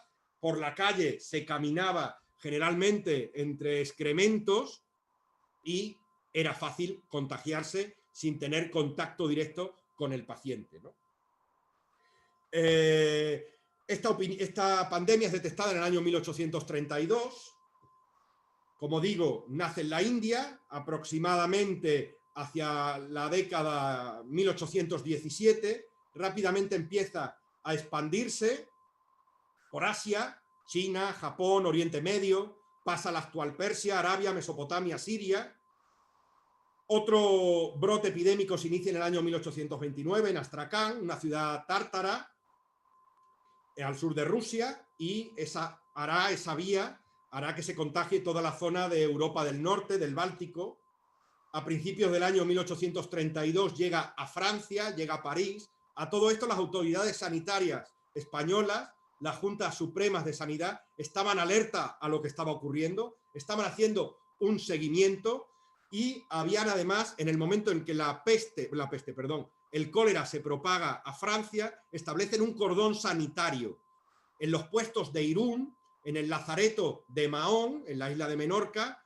Todos los barcos, todas las naves, todas las mercancías, todos los viajeros se tendrán que someter a un estricto sistema de control, evidentemente no tomando la temperatura, pero sí haciéndoles pasar a las mercancías un periodo de cuarentena, y en el caso de las cartas siendo rociadas nuevamente con vinagre y con los famosos cortes de desinfección. Aquí tenemos una muestra, precisamente una carta circulada de París a Madrid el 13 de septiembre de 1832. Es decir, estamos hablando antes de que el cólera entrara en España. Y precisamente la efectividad de las medidas sanitarias que se tomaron en España es que se contuvo el cólera durante un año. En España no penetró hasta el año 1833-1834. En 1833 fue de forma anecdótica en un puerto de Galicia, no se extendió más allá y pronto fue erradicado, pero fue en el año 1834 cuando ya se produjo la verdadera pandemia. Y además esta pandemia que llegó a España llegó a través de 3 vías. La primera de ellas fue a través del sur, a través de Cádiz y Sevilla, precisamente de mercancías que venían del norte de África y que recalaron en el puerto de Cádiz. De allí se extendió por toda Andalucía, subió por supuesto a Madrid, infectó toda la parte sur del país, ¿no? La segunda vía de penetración fue principalmente por Extremadura, y fue debido además al contagio vino directamente desde Portugal. En Portugal en esa época había una guerra civil, una equivalente muy similar a la que tuvimos en España entre los absolutistas y los moderados en las guerras carlistas, y allí existían también dos pretendientes a la corona portuguesa y se relajaron, por supuesto, las medidas sanitarias en Portugal. De esta manera penetró por la zona de Huelva, que también se detuvo, en otra penetró por la zona de Galicia, que tampoco tuvo mayores consecuencias, pero la penetración por la parte extremeña a través de la ciudad de Badajoz, donde se estaban concentrando un gran número de voluntarios portugueses para entrar en batalla, para entrar en combate, pues fue lo que ocasionó que esa pandemia, por esta segunda vía de penetración, llegara, como digo, a toda Extremadura, se trasladara por último a Madrid, y desde allí los ejércitos expedicionarios a las guerras carlistas lo propagaron por toda España, ¿no?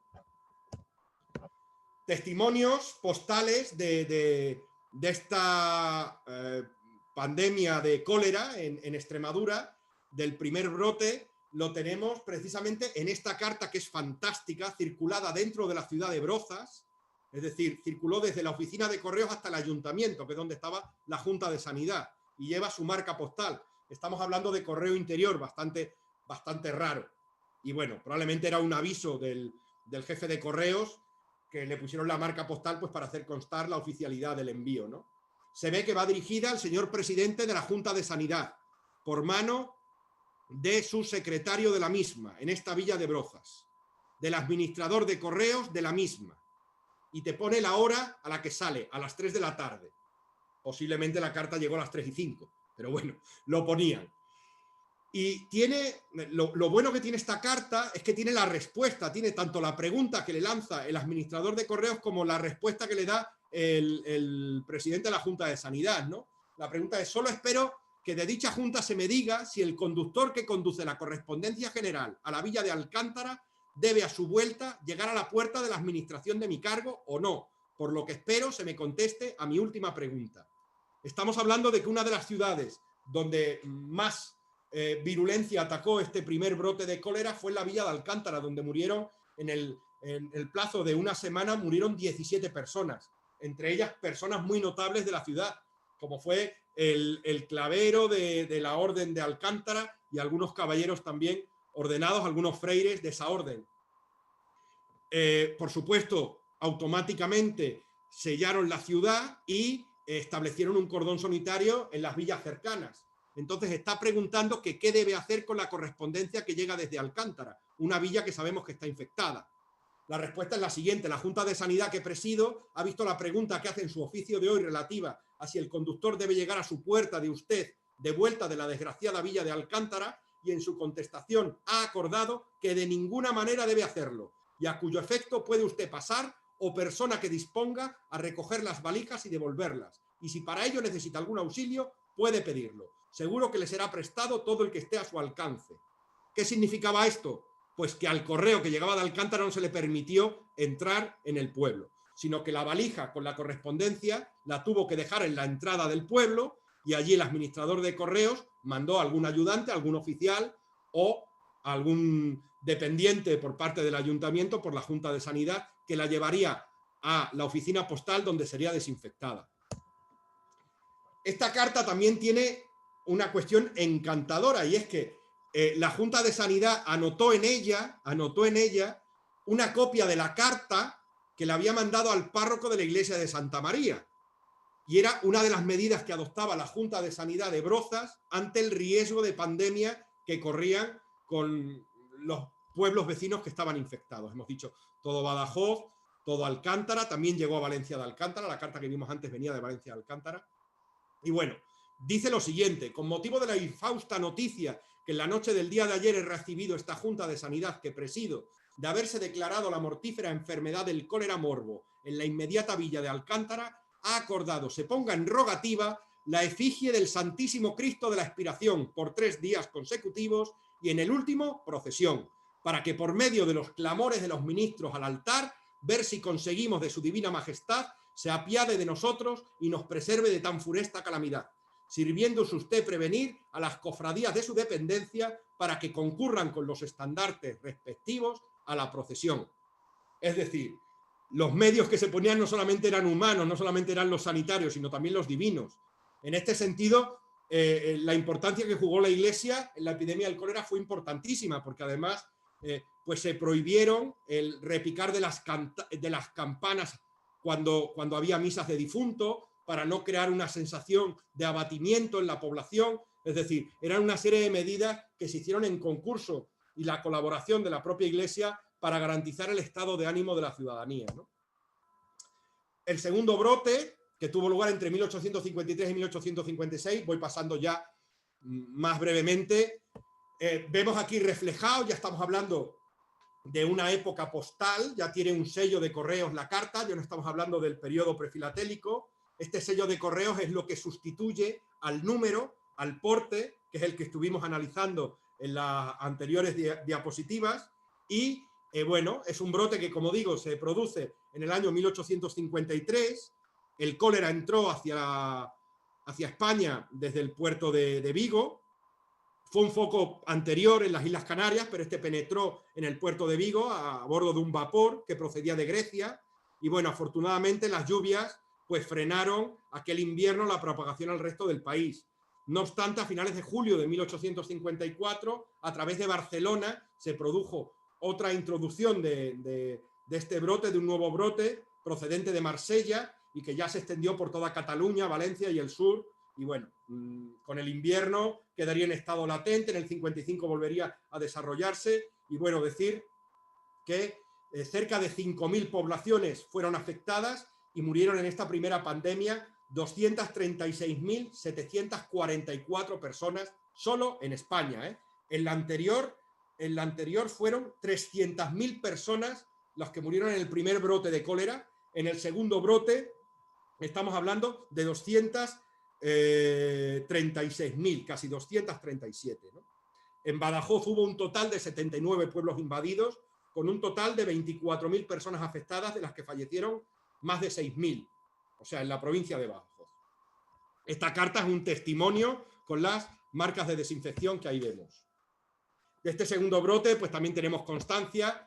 Esta voy a pasar un poco más de puntillas.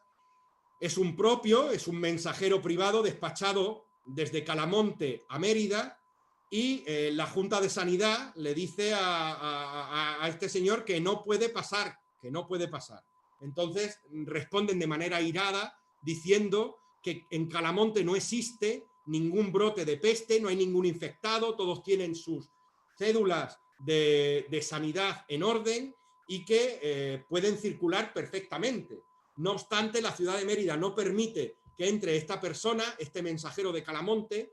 Sí permiten que entre la carta, y la carta aún así resulta desinfectada. A pesar de venir de una población no contagiada, vemos las marcas de desinfección y vemos las manchas de vinagre.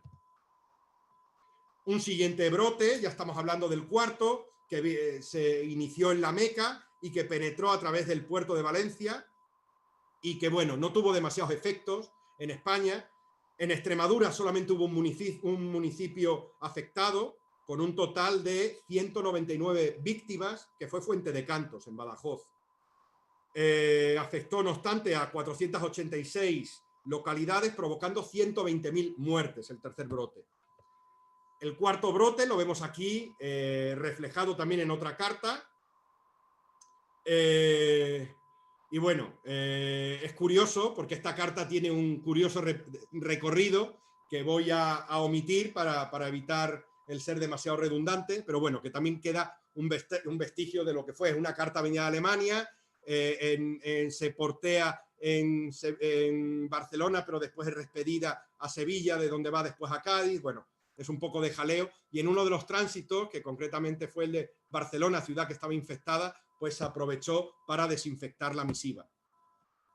Y el quinto y último brote fue ya de los menos virulentos, causó un total de 120.000 muertos y afectó a 2.247 poblaciones, y sus vías de penetración fueron a través de las provincias del norte de Barcelona, vino desde Mallorca, donde además causó estragos en las islas, y que, bueno, no tuvo apenas efectos, o por lo menos no tantos en comparación con lo que hubo. Como curiosidad, decir que la última población que sufrió el cólera fue precisamente la villa de Llerena, donde se detectó el último brote de cólera, y precisamente en Extremadura, ¿no? Decir que en el año 1885, justo ese año, se descubrió la vacuna anticolérica por parte del médico español Jaime Ferrán, con lo cual esta puede ser la fecha en la que oficialmente se dan por finalizada los llamados 5 brotes del cólera morbo del siglo XIX. De la gripe española, muy brevemente, todos hemos oído hablar de ella. Fue una variedad de gripe que parece ser que nació en los Estados Unidos y que fue transmitida por las tropas norteamericanas que entraron precisamente en el año 1918 a luchar en la Primera Guerra Mundial. Parece ser que se guardó, las autoridades norteamericanas eran conscientes de que estaban mandando a soldados contagiados, sin embargo no quisieron decir nada, se estableció una censura sobre este tipo de epidemia, y esa censura se extendió a toda la Europa en guerra. Es decir, los soldados alemanes, británicos, franceses, austriacos, en todos los frentes morían como chinches, porque además fue una pandemia que afectó fundamentalmente a la gente joven, a la franja de edad entre los 20 y los 40 años, es donde más mortandad causó, y con lo cual el frente se encontraba lleno de fallecidos por causa de esta epidemia, pero para no decaer el ánimo, para mantener un poco activos a los soldados y que la población no fuera consciente de lo que estaba sucediendo a su alrededor, se estableció una gran censura. El único país donde no hubo censura al respecto fue en España. Fue en España, donde además se le puso un nombre, el mal de Nápoles, no, el soldadito de Nápoles, que era el nombre de una copla, de un pasodoble que se cantaba en aquella época, y como era tan popular y estaba tan generalizado, y la gripe también estaba tan generalizada y llegaba a todos los sitios y todos lo conocían, pues le pusieron el nombre del soldadito de Nápoles, el soldado de Nápoles. Y de esta manera los medios de comunicación, la prensa española se hizo eco, con lo cual en Europa pensaron que esta epidemia solamente estaba actuando en España, o por lo menos que su origen era español. De ahí el nombre que le pusieron de la gripe española, aunque en realidad, como digo, se sospecha que vino de los propios Estados Unidos, concretamente de una granja enclavada en un sitio muy concreto donde está el paciente cero. En esta época se siguió fumigando la correspondencia, en este caso a través de unos gases, y aquí vemos un oficial de correos sacando precisamente las secas para fumigarlas a través de unas máquinas creadas al efecto. Entonces se seguía creyendo que la transmisión a través de la correspondencia era propia de las enfermedades contagiosas. Y bueno, aquí no quedan vestigios de la correspondencia infectada y desinfectada, puesto que ya se hacía con vapores y además no tenía esos cortes de desinfección tan característicos. Por lo tanto, he utilizado para ilustrar esta pandemia una carta procedente de España, precisamente del año 1918, con destino a París y que se encontraba censurada, que fue la palabra que más puede definir o que mejor puede definir lo que propició la expansión de esta epidemia. La censura y el ocultamiento que hubo de la misma hasta que fue demasiado tarde. Todos sabemos que hubo 3 brotes en 1919 y en 1920, siendo más virulento el segundo que el resto, ¿no? Y bueno, esto es el vestigio postal que tenemos. Y finalizamos ya pues con lo que estamos hoy en día, la relación del correo con la actual pandemia que estamos sufriendo, la de COVID-19. Decir que estamos ya muy lejos del correo desinfectado, sí que se han transmitido diferentes informaciones probablemente exageradas sobre la posibilidad de transmisión del virus a través de la correspondencia. La verdad es que por lo que he podido estudiar, a través del contacto no se han conocido casos. Teóricamente se pueden producir, pero no se conocen casos testados y demostrados. Y bueno, el papel que ha jugado Correos en toda esta pandemia, por lo menos en la vivencia que hemos tenido en esta ciudad de Cáceres, ha sido la de ponerse al servicio de esa ayuda humanitaria y de esos servicios sociales que se han desarrollado en tantas ciudades de España y en Cáceres en particular. De esta manera, Correos Cáceres desarrolló una franquicia específica para que toda la correspondencia que tuviera razones sociosanitarias, pues viajara sin pagar los portes de la correspondencia. De esta manera, diferentes ONG, como la Red de Servicio Civil ante el Coronavirus de la ciudad de Cáceres, que aquí vemos su logo, pues se valió de las oficinas de correo y sobre todo de los voluntarios, del cuerpo de voluntarios de correo, que pusieron además a nuestra disposición todos los vehículos y material logístico para hacer llegar, en este caso, vemos grandes lotes de material de telas para hacer batas.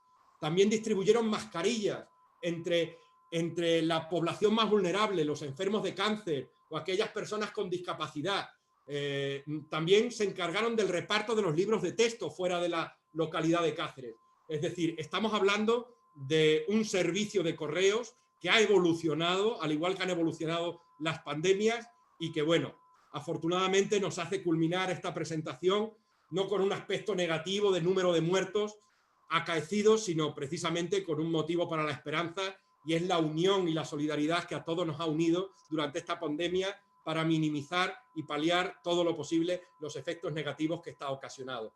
Por mi parte, nada más, pido disculpas por la demora en la conferencia y, bueno, a lo mejor a algunos se las ha hecho cortos, a lo mejor a otros se las ha hecho largas, pero lo bueno de YouTube es que ahí quedan, la pueden ver en 3 o 4 veces y, bueno, por mi parte, solamente daros las gracias, dar las gracias a los organizadores de estas jornadas góticas y especialmente a Jesús María, que, bueno, porque estamos mal de tiempo, si no yo también haría un elogio de su persona, de su compromiso, de su voluntariedad y del servicio que está prestando a esta ciudad de Cáceres, no solamente administrando justicia, sino también difundiendo la cultura. Y ahí queda esto. Muchísimas gracias a todos vosotros y nada más.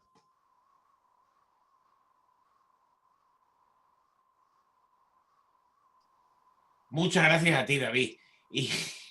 Y de verdad que esto es una labor de todos, porque en el fondo las asociaciones que han participado, y tú lo sabes bien, pues se han comprometido y han querido ser totalmente solidarias y totalmente colaboradoras, la UTE que decíamos ayer de las empresas culturales, precisamente para sacar adelante un evento como este y que sigamos pudiéndolo hacer en los años que siguen. Tu conferencia, como siempre, pues enormemente ilustrada, enormemente documentada y con un estudio y un entusiasmo además a la hora de exponerla que pone de manifiesto no solamente tus conocimientos, sino también el gusto que tienes por este tipo de asuntos y por este tipo de materias que pone además al resto, pones además a disposición de todas las personas que te están escuchando y que estamos aprendiendo cosas que desde luego pues no sabíamos y que son sumamente interesantes, y más en una época en la que estamos viviendo con unas cuestiones que no habíamos tratado hasta ahora y que precisamente gracias a cosas y a iniciativas de este tipo pues las estamos aprendiendo. Yo no sé si alguien quiere hacer alguna pregunta o algún comentario a la documentadísima conferencia de David, que quita el PowerPoint para que pueda salir la gente y nos podamos ver. Es que me da miedo quitarlo y que cierre la conexión. No sé muy bien. No se corta, Lo quito yo de todas maneras, verás. Vale, si lo puedes quitar tú, te lo agradezco. Solamente quiero decir, porque me están llamando ya para cenar, ¿eh? Y os voy a dejar, me la he tragado entera. Solamente quiero decirle un par de cosas a David. Una, que quiero esa carta de Brozas, que me falta en mi colección de los carlistas. Y la otra es que cuando des una conferencia y una charla, yo suelo al final meter alguna cosa. Brahms metió un redoble de tambores cuando todavía daban sus sinfonías y decía que por qué lo hacía así siempre. Y le decía, es para despertar a todos los que se han dormido. Por lo tanto, yo siempre en las charlas suelo hacer alguna cosa de esas, en mis charlas, para decir, oye, despertarme porque tal, ¿eh? Me ha parecido muy interesante. Quiero felicitarte y lo único que te pido es que otro día nos des publicidad de tus charlas y tus conferencias para darlas más protagonismo dentro de la gente de la federación. Me ha llegado a mí gracias a Ángel Izarán, que ha sido el que me lo ha dicho. Y digo, bueno, yo lo he puesto también en la página web nuestra, pero no da tiempo. Ya lo dijo ayer, ya no da tiempo a que entre la gente. La pena es que yo no sé la gente que habrá visto la charla tuya, pero una charla como la que has dado tan interesante merecía que hubiera estado la sala llena. Y no sé los que hemos estado. Me queda en YouTube. Yo puedo decir la gente que ha estado. El máximo que ha habido ha sido de 14 personas. Bueno, pues a ver si para la próxima vez podemos meter a más, ¿eh? De todas maneras se va a colgar en YouTube. O sea, a mí Está en YouTube, la podemos ver. Oye, pues yo esta la pondré en mi sociedad la semana que viene, o sea que no hay ningún problema. Si está en YouTube, la recupero y la pongo en la sociedad, ¿vale? Perfecto. Bueno, y a todos, buenas noches y me vais a permitir que me vaya, ¿eh? Ya te digo, búscame la carta de Brozas que me interesa. Gracias. Bueno, gracias. ¿Me la regalas mejor? Venga, quería despedirme, David, muchas gracias. Yo no tenía ni idea de todo este asunto. Efectivamente, soy del grupo de las que he venido por ver a ver de qué ibas a hablar. Porque no tenía, está muy bien esta organización que nos has presentado. Muchas gracias y me pasa como el compañero anterior, que me despido de todos, de Vicente, de todos y de ti, porque yo me tengo que ir. Así que gracias. Un placer. Adiós, Rafaela. Luego, David. Ya os dejo. Venga, gracias. Le mandaré a Liceran el enlace para que lo tenga. Bueno, se dice... No, lo tengo yo, tranquilo. El tiempo máximo de captar la atención de un oyente es de 20 minutos. Todo lo que esté de 20 minutos se queda tal. Por eso digo que esto queda en YouTube, se puede ir escuchando por capítulos y 20 minutos y se puede disfrutar. Es la alegría que tiene este sistema. Ayer lo comentábamos y yo me reafirmo como un firme defensor, de poder dar las conferencias desde el despacho de casa y que la gente las escuche cuando quiera. No, y aparte de eso, también felicitarte por lo de la Red Core, que también que es una iniciativa tuya, o sea que bueno, enhorabuena también. Bueno, venga, os dejo. Venga, Juanma, un placer, muchas gracias. Luego, un abrazo. Hasta luego. Buenas noches, David.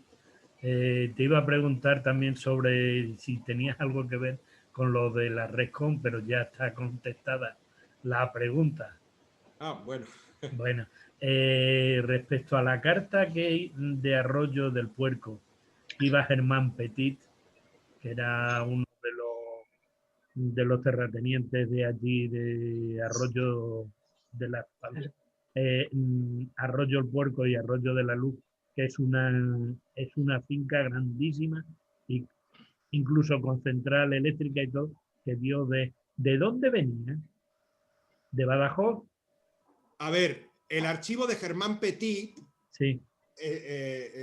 Fue vendido por los herederos y hay miles y miles de cartas dirigidas a Arroyo de la Luz, a Arroyo del Puerco, dirigidas a Germán Petit, que es una persona que merecería de por sí una conferencia, porque su biografía es fantástica. Es un francés que vino a hacer fortuna, dio lo que se dice un braguetazo casándose con una aristócrata cacereña del linaje de los Ulloa. Aquí se estableció y sus herederos viven hasta ahora. Fueron alcaldes de Arroyo y bueno, están emparentados con como digo, con la familia Ulloa, con los Montenegro, etc. Ese archivo está difundido por toda España. En este caso la carta viene de Badajoz, pero tenemos cartas procedentes de todos los pueblos de Extremadura, porque él tenía un lavadero de lanas. Entonces, pues los diferentes ganaderos y tal, pues oye, que yo tengo tantas ovejas, te hago llegar la lana sucia a través de los carreteros, tal y que cual. Entonces hay correspondencia venida de toda la región de Extremadura, de toda España y también muchísimas desde Francia. Si estás interesado en el tema, te puedo facilitar, porque además es que son unos precios, vamos, estamos hablando de 10 euros o sea, que tener una muestra de una carta de esas del siglo XIX dirigidas a Germán Petit es un coste, vamos, si estás interesado yo te pongo en contacto y lo puedes ver. Es que viendo la finca tendrán ganas de saber la historia, aunque soy medio arroyano y he estado en la finca y los guardeses me la comentaron, que eran amigos de un amigo, es que eso era magnífico. Tenía 3 lavaderos, sí, 3 lavaderos. Y una central eléctrica solamente para la finca.